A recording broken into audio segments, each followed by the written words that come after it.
இன்னும் 6 மாசத்துக்குள்ள என்னெல்லாம் நடக்க போகுதோ! சேரனுக்கும் சந்தாவுக்கும் கல்யாணம் நடக்க போகுதா? இல்லைன்னா நிலா சோழன் கூட சேர்ந்து வாழ போறாங்களா? அப்படியும் இல்லன்னா பாண்டி வானதிய கல்யாணம் பண்ண போறாரா? அப்படின்னு சொல்லிட்டு 6 மாசம் நம்ம வெயிட் பண்ண வேண்டியது இருக்குது. அதுக்குள்ள இந்த 3 பேரோட 3 ஜோடியிலயும் எந்த ஜோடி சேரப்போகுது அப்படிங்கிறது தெரியல. சரி, இப்ப நம்ம கதைக்குள்ள வருவோம். இப்போ நிலாவ தேடி அவங்க அம்மாவும், அப்பாவும் வராங்க. நிலாவோட அண்ணி முதல்லயே கால் பண்ணி இன்ஃபார்ம் பண்ணிர்றாங்க. அப்பாவும், அம்மாவும் அங்க வந்துட்டுருக்காங்க உன்னைய பார்க்கறதுக்காக அப்படின்னு சொல்லிட்டு.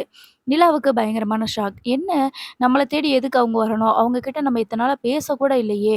திடீர்னு நம்மள தேடி வராங்கன்னா, இதுல ஏதாவது விஷயம் இருக்குமோ? அப்படின்னு சொல்லிட்டு ரொம்ப பயப்படுறாங்க. அத சேரண்ணா கிட்ட சொல்றாங்க. அம்மாவும், அப்பாவும் என்னைய பார்க்கறதுக்காக வராங்க அப்படின்னு சொல்லிட்டு. அப்ப உடனே வீட்ல இருக்கிறத எல்லாத்தையுமே நல்லா கிளீன் பண்ணுவாங்கல்ல, அது மாரி எல்லாத்தையுமே கிளீன் பண்ணி வைக்கிறாங்க. சோழனுக்கு தான் சும்மா அல்லு விடுது. ஐய்யய்யோ! இத்தன நாளா வராதவங்க இப்ப வர்றாங்க அப்டின்னா, ஏதாவது விஷயம் இருக்குமோ அப்டின்னு சொல்லிட்டு பயந்துட்டு இருக்கிறாங்க. ஸோ அவங்க பயந்த மாதிரியே இப்ப என்ன நடக்குது அப்டின்னு சொல்லி பார்த்தீங்கன்னா, நிலாவோட அப்பாவும், அம்மாவும் வந்ததுமே நிலா போயிட்டு பாசத்துல ரொம்ப நாள் கழிச்சு பார்க்கும்போதும், பேசும்போதும் ஒரு ஃபீலிங் வரும்ல, ஒரு சந்தோஷம் வரும். அந்த மாரி அவங்க வந்து எமோஷனலா வந்துட்டு வெளிப்படுத்திட்டு இருக்கிறாங்க. அதுக்கப்புறமா வெளியவே நின்னு பேசிட்டு இருக்கிறீங்க, வாங்க வீட்டுக்குள்ளன்னு சொல்லிட்டு நம்ம சேரனா கூட்டு போறாங்க. ஃபர்ஸ்ட் டைம் வந்துட்டு தேன் வந்து வீட்டுக்கு வராங்க. இதுக்கு முன்னாடி வந்திருப்பாங்க. அதாவது நிலாவோட அம்மா. அவங்க வந்து ஜஸ்ட் ஒரு காஃபி ஷாப்ல வச்சு பேசிட்டு அப்படி போயிருவாங்க. வீட்டுக்கு வந்தது கிடையாது. அதனால இப்ப வீட்டுக்கு வந்ததுமே அந்த வீடு எல்லாத்தையுமே சுத்தி சுத்தி பார்க்குறாங்க. பார்த்துட்டு, "என்னப்பா என்னைய தேடி இவ்வளோ தூரம் வந்திருக்கீங்க?" அப்படின்னு சொல்லிட்டு நிலா வந்து சொல்றாங்க. கேட்கும்போது, நம்ம தேன் இருந்துட்டு, "நீ தான் எங்கள மறந்துட்ட. நான் உன்னைய நினைக்காத நாளே கிடையாது. எப்ப பார்த்தாலும் நான் வந்து உன்னைய நினச்சுக்கிட்டே தான் இருப்பேன்." அப்படின்ற மாதிரி சொல்லிட்டுருக்காங்க. "பெத்த பிள்ளை நீ மறந்தாலும், பெத்த தாய் நான் உன்னைய மறக்க முடியுமா சொல்லு?" அப்படின்ற மாதிரி சொல்றாங்க. "ஏம்மா நான் வந்துட்டு கால் பண்ணுவோன்னு நெனச்சேன். நீங்க வந்துட்டு ஏதாவது சொல்லுவீங்க, திட்டுவீங்கன்னு சொல்லிட்டு நான் கால் பண்ணல. பயந்துட்டு தான் ஃபோன் போடல." அப்படின்ற மாதிரி நிலா வந்து பதில் சொல்றாங்க. அப்போ சரி அதெல்லாம் இருக்கட்டும். "நீ என்ன பண்ணிட்டுருக்கிற?" அப்படின்ற மாதிரி நம்ம மனோகர் வந்து கேட்பாரு. "என்னப்பா என்னப்பா என்னாச்சு?" அப்படின்னு சொல்லிட்டு நிலா கேட்கும்போது, நடேசன் அப்ப வந்து வருவாங்க. "இத்தன நாளா பொண்ண பார்க்கணும்னு உங்களுக்கு தோணவே இல்ல. பொண்ணுகிட்ட பேசணும்னு தோணவே இல்ல. திடீர்னு பொண்ண பார்க்கணும் அப்படின்னு சொல்லிட்டு வந்திருக்கீங்க. என்ன விஷயமா பொண்ண பார்க்கறதுக்காக வந்திருக்கீங்க?" அப்படின்னு சொல்லிட்டு கேட்குறாங்க.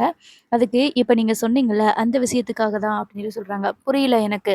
நீங்க என்ன சொல்ல வரீங்கன்னு?" அப்படின்னு நடேசன் அப்ப கேட்க, உடனே மனோகர் இருந்துட்டு, "உங்க பொண்ணுன்னு சொன்னீங்கல்ல, என்னோட பொண்ணு. என்னோட பொண்ணு இப்ப என் பொண்ண நான் கூட்டிட்டு போலான்னு சொல்லி வந்திருக்கேன்." அப்படின்னு சொல்லி சொல்றாங்க. நிலாவுக்கு "என்ன இப்படி சொல்றாரு?" அப்படின்னு சொல்லிட்டு, "என்னப்பா என்ன சொல்றீங்க?" அப்படின்ட்டு கேட்குறாங்க. "ஆமா நிலா, உனக்கும் சோழனுக்கும் தான் விவாகரத்து ஆயிருச்சுல்ல. இப்போ நீ சோழனோட ஒய்ஃப் கிடையாது சட்டப்படி. நீ என்னோட பொண்ணுமா. நீ வந்து சோழன விவாகரத்து பண்ண உடனே சோழனோட ஒய்ஃப் இல்லன்னு சொல்லிட்டு சட்டப்படி சொல்ட்டாங்க. ஆனா என் பொண்ணு இல்லன்னு யாராலயும் எதுவுமே சொல்ல முடியாதும்மா. எந்த கோர்ட்டுமே அத வந்து இது பண்ண முடியாது. நான் வந்து நீ வந்து எங்களோட பிள்ளை இல்ல அப்படின்னு சொல்லிட்டு." அப்படின்னு சொல்லி சொல்றாங்க. உடனே நிலாவுக்கு வந்துட்டு என்ன பண்றதுன்னே ஒண்ணுமே புரியல. "என்னப்பா சொல்றீங்க? என்ன சொல்றீங்க? எனக்கு ஒண்ணும் புரியல. என்னைய கூப்பிட்டுட்டு போலான்னு வந்திருக்கீங்களா?" அப்படின்ட்டு கேட்குறாங்க. தேன் இருந்துட்டு, "அதத்தானே நிலா அப்பா சொல்லிட்டு இருக்கிறாங்க. உனக்கும் சோழனுக்கும் விவாகரத்து ஆயிருச்சு. சரி இத்தன நாளா எங்களுக்கு பிடிக்காத ஒரு வேலைய நீ பண்ணியிருந்தாலும் கூட, நாங்க பெரிய மனசு பண்ணி சரின்னு விட்டுட்டோம். சரி உனக்கு விருப்பப்பட்டு நீ பண்ணிட்ட, கல்யாணம் பண்ணிக்கிட்ட. ஏதோ வாழ்ந்துட்டு போட்டும் அப்படின்னு தான் நாங்க நெனச்சோம். ஆனா இப்போ விவாகரத்து ஆயிருச்சு. நாங்க கோர்ட்ல எல்லாமே கேட்டு தெரிஞ்சுக்கிட்டோம்." அப்படின்னு சொல்லி சொல்றாங்க. நிலா இருந்துட்டு, "ஏன்பா என்ன என்ன பண்ணுவேன், ஏது பண்ணுவேன்னு நீங்க பார்த்துக்கிட்டே இருப்பீங்களா?" அப்படின்ட்டு கேட்குறாங்க. "அப்படி இல்ல கண்ணு. நான் உன்னைய கல்யாணம் பண்ணி குடுத்ததுக்கு அப்புறமா, நீயா விருப்பப்பட்டு கல்யாணம் பண்ணதுக்கு அப்புறமா உன்னைய அப்படியே போன்னு என்னால எப்படி விட முடியும்?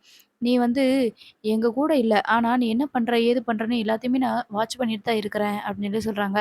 "அது மட்டும் இல்ல நிலா, நீ உனக்கு பிடிக்காத கல்யாணத்த தான் பண்ணியிருக்கன்னு எங்களுக்கு இப்ப தான் தெரிய வந்துச்சு." அப்படின்னு சொல்லி சொல்றாங்க. உடனே சேரன் இருந்துட்டு, "என்ன நீங்க அப்படி சொல்றீங்க? பிடிக்காத கல்யாணம்"